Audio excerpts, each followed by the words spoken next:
চলে এলাম আজকে দুপুরে লাঞ্চ নিয়ে। এই যে গরম গরম ধোয়া ওটা ভাত এক হাঁড়ি, এইখানে আছে সাম্বার ডাল, এর মধ্যে আছে সজনে ডাঁটা আর হচ্ছে বরবটি, আর এই ডালটা করেছি আমি অরহর ডাল দিয়ে।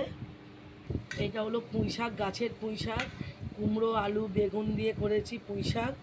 এটা হলো ডিমের মাখা মাখা করেছি অমলেট করে। এটা হলো করলার ডাঁটা পাতা দিয়ে আর বেগুন দিয়ে ভাজা ভাজা করেছি। এটা হলো ডিম, এটা সাম্বার ডাল, আর এটা হলো পুঁই শাক। এই যে আমার মেয়ে ভাত নিয়ে খেতে বসে গেছে, আমি বসে গেছি, আর এই যে আমার বড় বসে গেছে খেতে। যদি ভিডিওটা ভালো লাগে তো লাইক কমেন্ট শেয়ার করবেন। তো আজকের মতন এই পর্যন্তই।